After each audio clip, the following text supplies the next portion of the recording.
الحمد لله رب العالمين ما باستقامة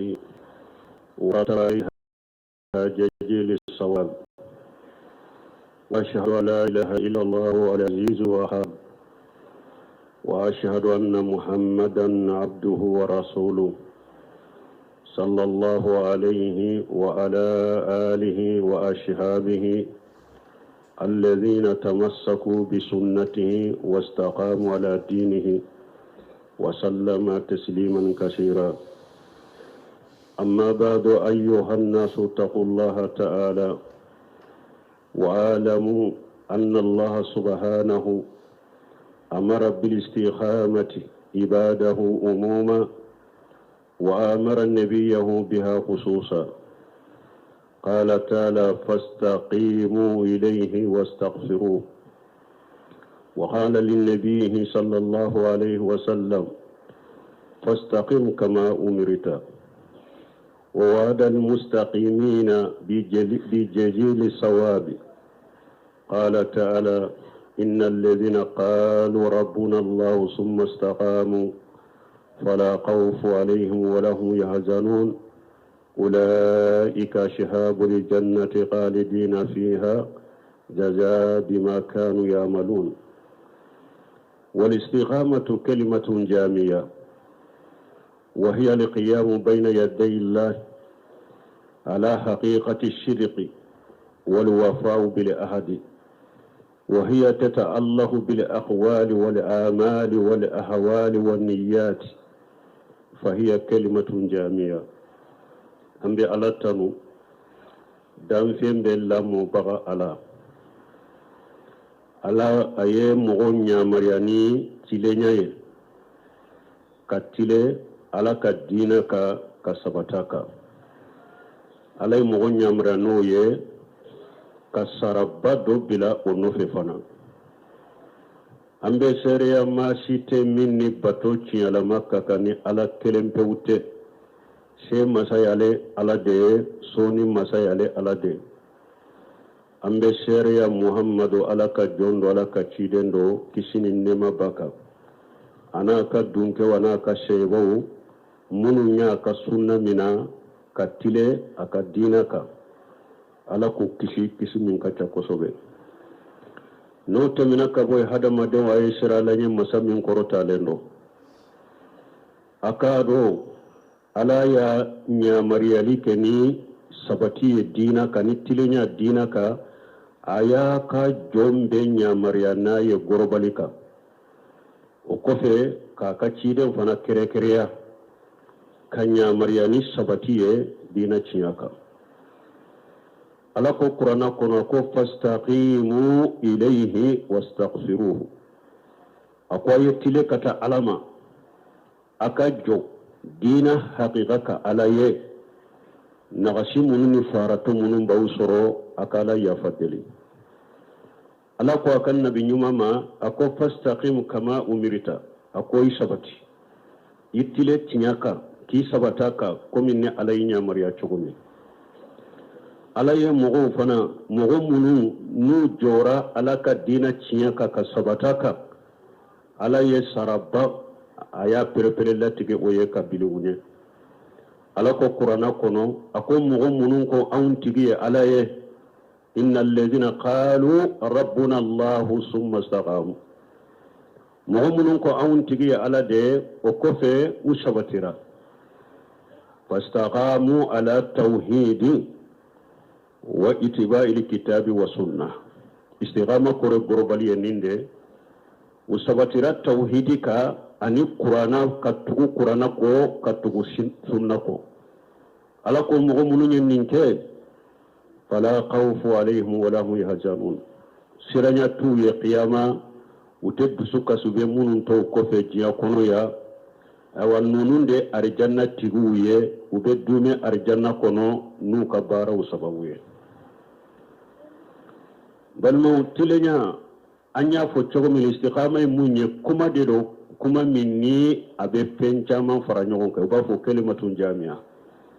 kuma surmando me ba soro abe mana chaman de fara nyogon ka ni ci de nyafo akoro de hada madenka jo alanye koro ni cinya haqiqaye ala kala kallahiru dafa nin tilenya min fulani nye ni sabati min fulani nye abeddilo nenka kumala abeddilo hada madenka kewalela abeddilo hada madenka la halala abeddilo hada madenka nganya kula fahiya kalimatun jami'a ninde koso hadisa dola ciden ko la yastaqim imanu abudin hatta yastaqima qalbuhu wa la yastaqimu qalbuhu hatta yastaqima lisanuhu ciden ko hada madenka limaniyate se ka jo abada ikal limaniyate se ka sabata abada foy dusukunde ka sabati dusukunde katile alalaka ala don kala kelempe bato akana foy fara alaka limanay tese ka dafa bada tese ka jo bada ka sabata bada foy dusukun ka sabati kiden ko dusukun fana tese ka sabati abadani ko hada maden nen ka sabati donc min tilaya abe kuma kala hada made ika kuma ika tile alaka dina ciyami mba kono ibe yoro ikofo ciden yo se o lahiru de ta sebo yo lahiru de ta ciden wa anna qula bil haqqi aina makanu sebo yo lahiru ta ciden ka baya oka ambe ciyafo ambe yoro ni karamogo min kera doni ke baga min kera ni ebe jama dola ibe se ka kuma do fo men ni kelen do ibe se ka kuma tana fo imatile ka kuma kaula imatile ika kuma kaula tile ika kuma kauna alaka dina ciye yoro minye ika fo yorobe ikele ni mugo yinyin kan minna dina kola ikele na kele ni be min cinya fo aye ni be jama kono ni nyinin kara o cinya kele de fo me mugo do be nu be jama kono ni yu nyinin ka ko dola be jabu min di ima ani ni kele nu kele ni yu nyinin ka be jabu min di ma ko kele wunte ni imatile ika kuma kauna ima sabati tile ika barake tawula don jamanya na ubeshe ka bara doke no be jama kulu do chela ubeshe ka bara doke me na kelendo atoke imatile ika barake tawula ika tile la hala bela don be la hala dola utile lendo la hala dola u jengenendo imatile ka la hala wula tile kan ngani wula don tile lente ngani wula ko do beke abeke ni hakilina do de ya teke alako kama teke lagara ko kama donc fo hada maden ka tile nimbe de la wadi yato sufyan ibn abdullah قال قلت يا رسول الله قل لي في الإسلام قولا لا أشأل أنهم أحدا خيرك أقول دندو لكو عليكو تشيدي ما سفيان بن عبد الله أقول تشيدي كما دو فوني يا سلامي يقنو كما من ننت مغوري نينك على نيئته تشيدي نكو تشغدي أقول ما قل آمنت بالله ثم استقيم ako afoy dala kafo limanani ala kelempewye o kofe ikasabatoka Umar ibn Khattab ako al-istiqama yamunye astaqamu ala al-amr wan nahy wala muyarqu anhu urqana su'alabi Umar ibn Khattab ko summa astaqamu ako alla nyene munye ku utilela ala kanya markwanka ala yu balimin na utilela kotoy umajjeme kabo ala kanya markanna kumi sha'alabu kuno fenni do na abe alebe boli atetile abe to ka jenge de bolila akuma jenge kabo chinyala kumi okumu kuno fen sugu boli togo na abe jenge togo mi wa qala badul ahrifina doni ke baga doko ako al-istiqamatu marjaw ala amrayni shihatu iman billahi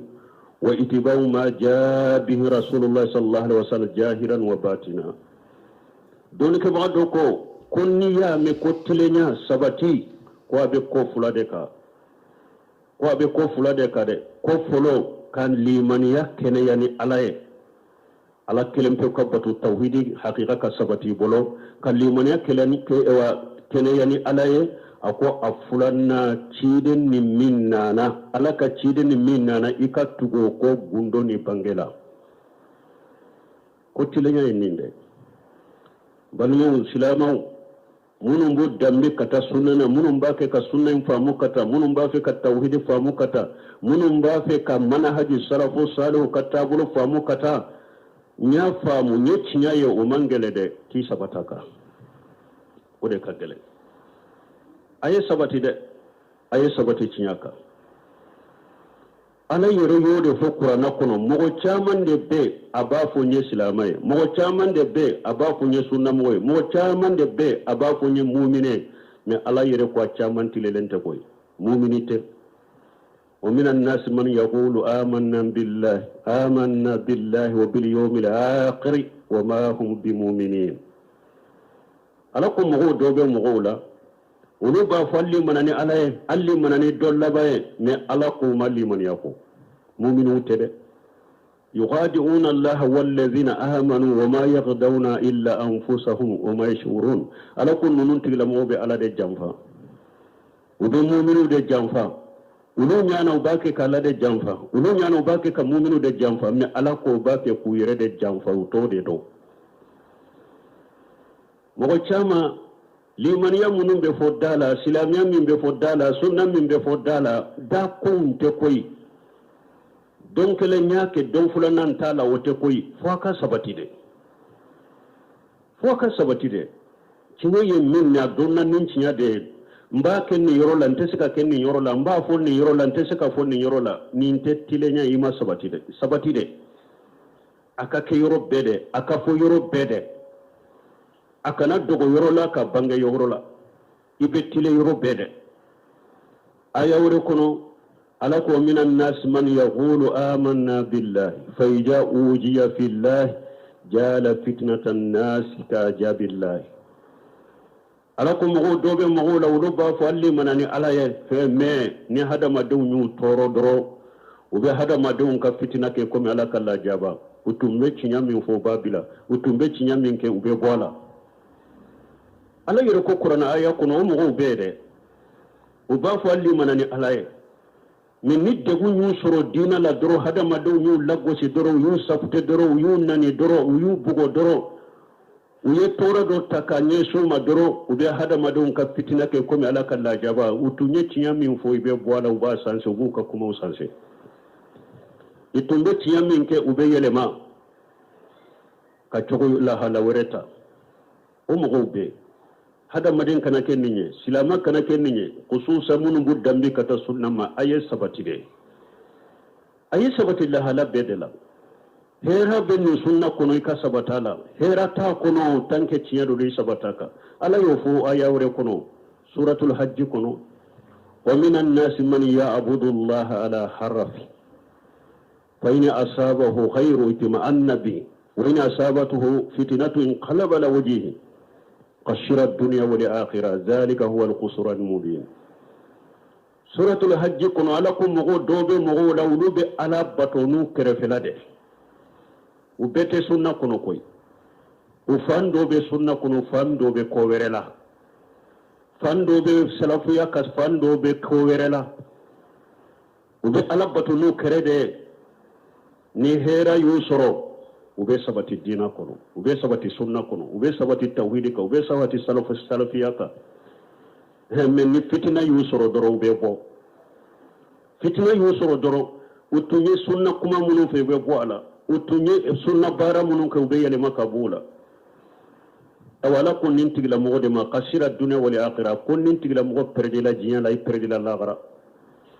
jalika huwa al-qusran mubin akode perdi bangalanya de imake jiya imake lagare donc hada madon aye sabati dinaka aye sabati sunnaka aye sabati sunnaka haqiqa jamana ni sigira ka wajuru kala wulaje ku ka wajo wulamme be kono na kilire bi kuma do be fo sini wotana be fo bi ke wale do be ke sini wotana be ke atala unu fi din salafu sanu banna min na dinana oye ode o te salafu ka bara yo sunna mugo kuluru chaman tigi sunna mugo suewa noshi ay salafu banna wodema ko da ya to huje fata bun ya mane do ko huje fata kan washi yake alai ako iyyaka wa talaqunu fi din fa inna dinallahi wahid do ko huje fasala mba fe kan washi kan kenya awa akon bima kanake kuluru chaman tigi e dina lade kanake noshi e dina lade alaka dina kun ye kelende me sini nin daga le biba fu ni haramu ye sini ba fu e wa dagara sini ni ko halale sinin kare ba fo haramura jamala ina fo fendo yo haramu fe fendo dagara ikele ina fo yi haramu dodo atalawunu fi din min yere jamana ka population yere sege sisa oye doni ke ba yere kuloru chaman tigu dedo della halakelenga e yere be ala tafo ibe ciden tafo ibe sunna fo ibe salafu tafo min ni baga bagalinu wojo chara ka doro bete kutuba wereke min na ye kutuba folo min kala ube komi sanni dugu nosi ngo fe nyana masugu de do ni jora kunna doro ni ka doro ki jema da farikolo be ke jema ni ka doro ki bilema de doro be bilema to shi ba ube nosi hada madin kana koye ni be nin jama'i na min be be uluman kofon koke ni be nin jama'i fana da min ba be ulu fana la koken kofo ويتلقون في الدين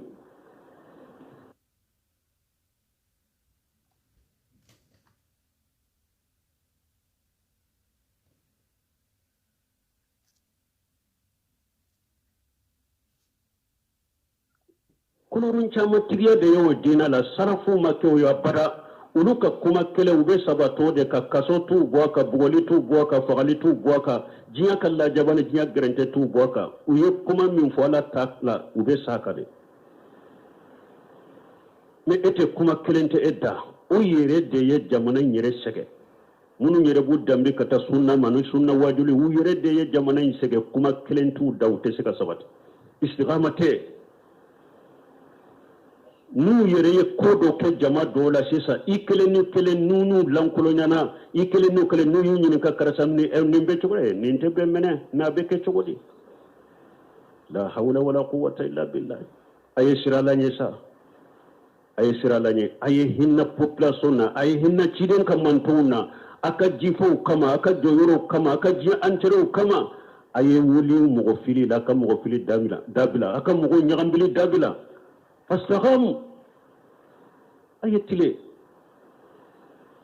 سيدنكو استقاموا استقيموا ولن تهصوا أكو أيتلي من أبو تسك لك نعمر كم بكده أتسك بلي كم بتوده ما كشكو حكب أي سبتي أكتلي أكسبتي تياكا إنه لن ينزو أحد منكم بأمله قالوا ولا أنت يا رسول الله قال ولا أنا إلا أن يتقمدني الله برحمة منه وفضله أقوى يتلي أكسبتي مغشيتني كبارا بشكا يدوار جنة كنو سيبو كو هاري تشيدي أكو هاري ني فني الله هنانا كي سترانا كان نيما ينا كفسمانتيا أيتلي hadisa dola bi hurata ka hadise ciden ko qaribu wasaddidu qaribu alqasadun fima la quluwa fihi wala taqshira qaribu kure munye hada madenka ke dina la ke chamancela dan temete min na faratu teminna ke dina ka chogo yala dan temete min na faratu teminna ba fo de mal al mukharabatu والسداد الاستقامة والإصابة سداد كوري مونيه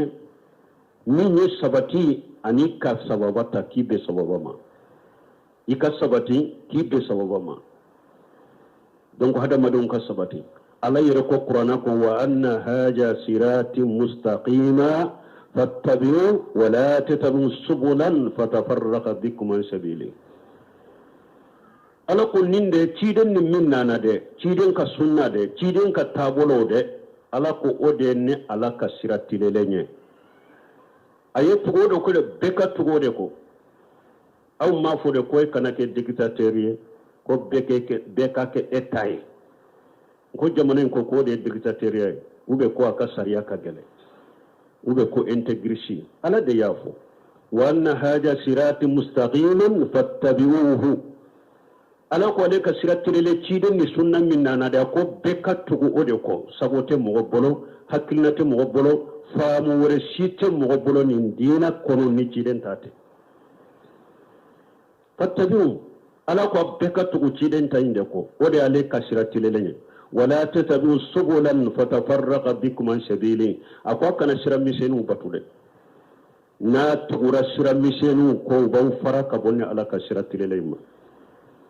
siramisenu ye jumay jamana ka tabulo nunu tabulo te ahli sunna wal jamaa ala manhaj salafu salih tabulo to ye a tabulo to be siramisenu min ke sunna mugo taye sunna mugo min fana sunna mugo be fana tere be bi dambe chama bi dambe kata sunna mawte mana haji salafu salihu ka mun ko ahli sunna wal jamaa man haji salafu salih qarni saba jama kullu saba aqida mun tumbula dusuna siru tumbula sebo tabina dusuna siru mun tumbula bara chugo mun tumbu bolo la hala munun tumbu bolo ni mogo munun tugura oko sunna mogo munun bo oka ulu de ye sira tirilen tiguye a tobe sira miseni yere fule kakala ika salli inna fila do farda do ibe duawu de koko ihidina siratal mustaqima ala ikin kanda kata sira tirilema siratal ladina an'amta alaihim ala ye nema ke mogo munun ka wulu ka sirambira wulu de ka ala ye nema ke jonka ومن يطع الله ورسوله فاولئك هم الذين انعم الله عليهم من النبيين والصديقين والشهداء والصالحين وحسن اولئك رفيقا ala ye nema ke mogo munun ka ukasira e ba ke ko ala dele ko ala ke biloka o yesira jumai nabi nyumo kasira wa siddiqana ni cinya tugu abubakar siddiq nunun tumbe sira mununka wa suhada ni sedisu hamuja nunun tumbe sira mununka wa salihina ani mogo nyumo sebo to tabina ulu tumbe sira minka ayire fule kala deleke ala tibila odeka khairul maghdubi alaihim wala dalin iko ala dimina na mogo munun koro kanin bila ulu kasiraka iyi mogo munun fili kanin bila ulu kasiraka مغضوب عليهم وهي يهودية ودلنا وين نصاراوية سفيانا بنوينا كو من كانت يهوديان نصارى درمد أكون من فسد من علمائنا ففيه الشبه من اليهود أكون نانك دوني كبغا من تيانا دوني فلا بلو أما تلي أما سيرا من تيانا تفو أكون يهودان يغنى دو دوني كبغا تلي بالي دوني كبغا تيانا فو بالي دوني كبغا تيانا دوغولا Sufiyana bunu wayna ko yahuda nyogona deye ala diminen de bi koro e fule ka ala delika sallila ko doni ke baga be tinya dogo doni ke banna tinya ma doni ke baga be tesega tinya fo ala ikanin bila kasiraka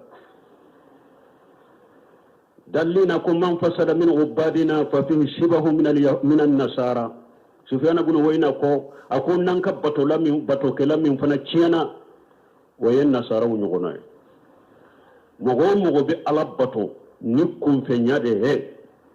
abe kuma munun fo abe ke wale munun fe abe bato munun ke delela tula qur'ana della tula sunna o fana yin nasara nyogona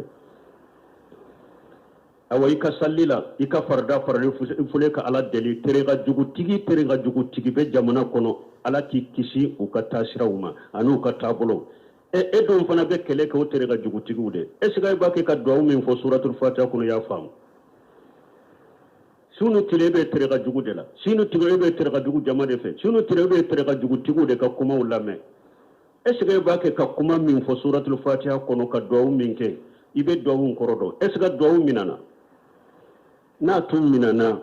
sira jugu tigu ka sira ite bila kaw batokela chiana Sufiyana bunu wayna koy nasara nyogona dero batokela chiana donc mbalimo hada madon ka sira tirele nyini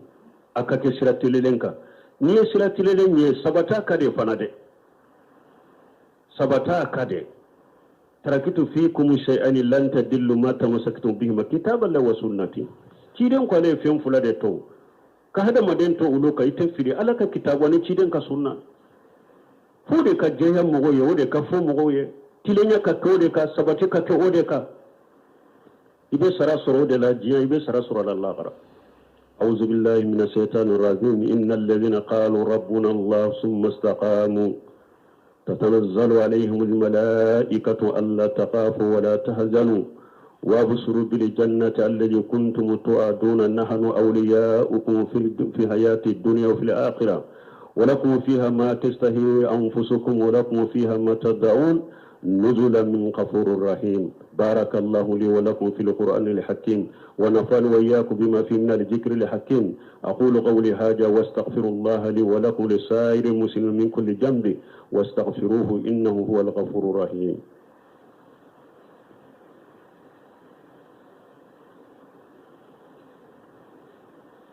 الحمد لله رب العالمين والصلاة والسلام على نبينا محمد وعلى آله وصحبه وسلم تسليما كثيرا أما بعد قال تعالى إن الذين قالوا ربنا الله ثم استقاموا alakum mugumunu ko an tigi alaye o kofe utilena oka umata kini umata numa usabatira kinyainde ka ube kinyainde fo ube kinyainde ke no ya be o ubu ku kinyainde fo ubu ka kinyaka gele ya be o ubu ka kinyainde fo ubu ka kinyaka la jarabi be o ubu ka kinyainde fo ubu ka kinyaka usabatiroka fo sayana numa ala kunni sayanna nin tigila mogo ma tatanazzalu alaihimul malaikatu malikau de be grupu jiguka mogo sabatiran nin dina ka tora bala iya beta ka sabata ka fusaya nin nimboli be sayan ni makara be nyogo mina yoro mi malikau de be grupu jigika allah taqafu wala tahjanu ba fuma annin boto fule ka bojiya kono katalla gara akana sira de akana jiro akana sira akana fujunu allah taghafu wala tahzanu wa busuru bil janna ay nison jani ar janna allati kuntum tu'adun ar janna minni ala ya allah ta'awye ay nison ar janna minni ala ya allah ta'awye nahnu awliyaakum fil hayati dunya fil akhirah awa an malikew an de tunya ka bisi nyogo ye jiya kono ya na an autum de aw de maka tinya ka e walla gara an de yaw bisi nyogo ye fana walakum fiha ma tastahi anfusukum awa arjanna kono naw do na fengo fen kadi aw ni nyew be aw ye arjanna kono na walakum fiha ma tadawun fengo fende ni aw ya wolede ben ninde fe e o benima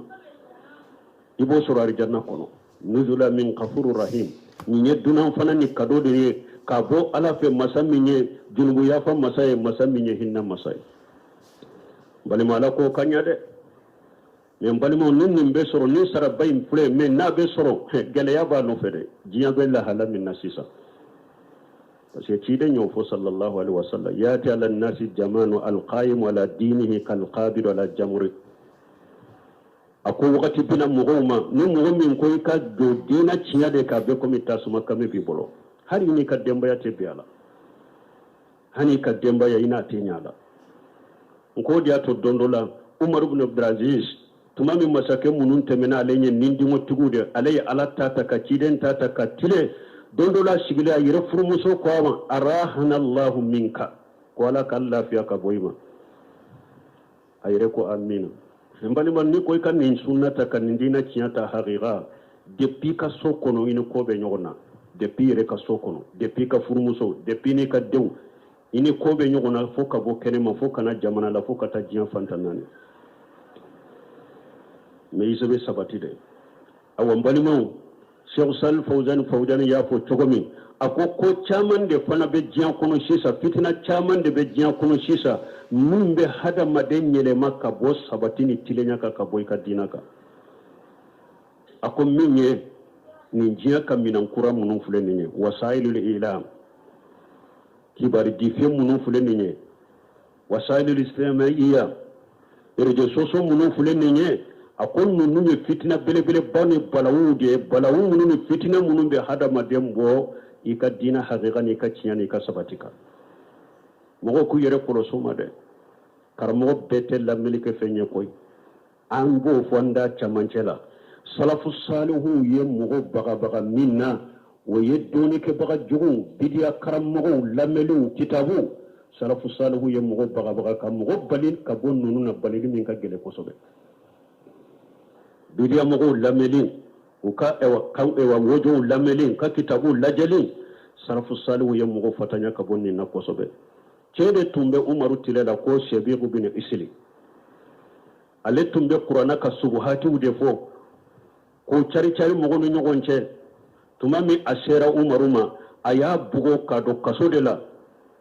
ka bila kata ka dugula iraqi ka fo aba musa le asari mogo shikana nin kuma nyogonya fo akata tubi mogo kana girala de sebo tunkera hari ni mogo ta mogo mugande sigilendo ni sebiru bin isli nana ka sigi bebe wuli ka sigilento umaru ko mogo kana lamme mogo kana kuma mogo no kana baroke abe hada madaw nyagambire ka subu hade bila mogo dusukuna fo kata tubi tuma me atubira de ka tubu nye letiri chira umaru ma awa ko si sawu be saka kuma nyogona bidiya karamogo ayu lameli damila ayu ka wajo lameli damila abe hada maden jengede abi dusukunde nyagambi abe sikade do dusukun kono ko umaru yode fo ko salasum yahdimuna dina jallatul alim wa jidalul munafiq bil qur'an umar ibn khattab ko fe sababe ako ulube dina gurjade to ka boy doni ke baga kasira bila ko mi jamana ka doni ke baga chamambe to ko me tinya tese ka fo atese ka ke doni ke baga kasira bila o be dina gurjade doni ke baga kasira bila be dina gurjade o mujadil ulul munafiq bil qur'an aw ani mogo min ye munafiqiye atilelente ate dina haqiqa ka bidew babolo shirku babolo ni obe kuma obe wajulu ke abe qur'ana ayaw de sama kufo akon ni nyet ni be dina burja lawde de do wal munafiqu yujadil bil qur'an munafiqin na be kuma ni qur'ana ye obe dina burja de donc hada madaka yire korosere de soso munu fule ni aya yire korosuma imam na maliki maso kabira mugo ewa lamme sufyan sawri maso kabira mugo lamme